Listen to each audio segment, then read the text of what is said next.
સમગ્ર અમેરિકામાં માત્ર અત્યારે એક જ talk of the town topic છે અને તે છે વિન્ટર સ્નો સ્ટોર્મ કે જેની ભયાનકતાનો સામનો લગભગ 20 કરોડથી વધુ અમેરિકન્સ કરી રહ્યા છે. ત્યારે 3 મહત્ત્વની બાબત છે કે કયા કયા રાજ્યો તેની ઝપેટમાં છે. તો જે આંકડો સામે આવ્યો છે ફેડરલ ગવર્મેન્ટ દ્વારા, લગભગ 20 રાજ્યો એવા છે કે જે આ જબરદસ્ત હેવી વિન્ટર સ્ટોર્મનો સામનો કરી રહ્યા છે અને 20 કરોડથી વધુ જે જનતા જે છે, નાગરિકો છે, તેનો ભોગ બન્યા છે. અને બીજી બાબત એ કે જે ન્યુયોર્ક સિટી છે, જેમાં લગભગ 1,62,000 જેટલા સ્ટુડન્ટ્સ છે અને 76,000 જેટલા શિક્ષકો છે, તેઓ સોમવારના દિવસે રિમોટલી આ વિદ્યાર્થીઓને, આ બાળકોને ભણાવશે.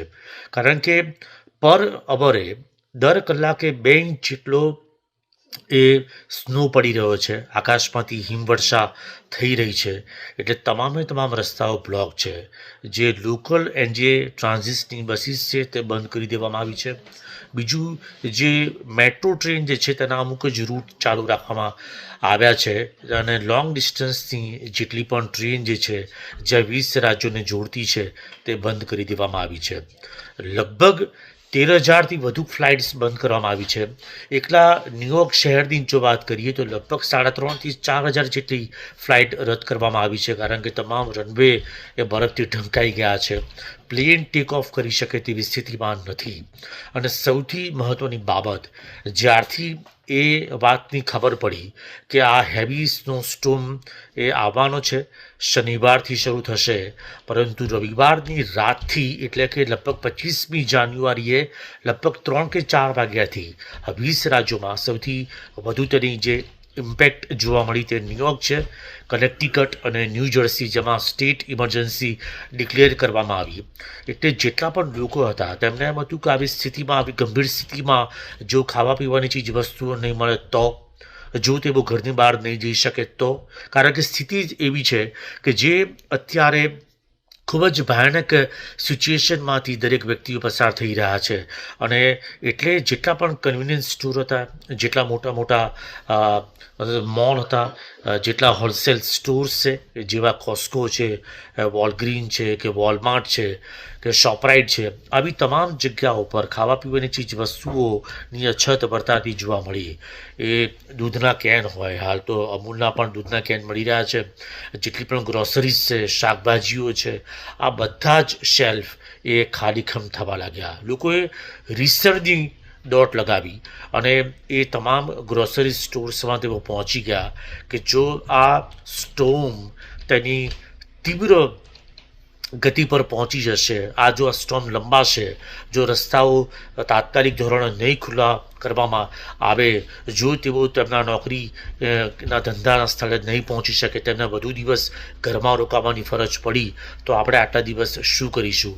અને એટલે જ લોકોએ હોલસેલના ભાવે જાણે ચીજ વસ્તુઓ મળતી હોય તે રીતે જથ્થાબંધ ખરીદી કરી લીધી.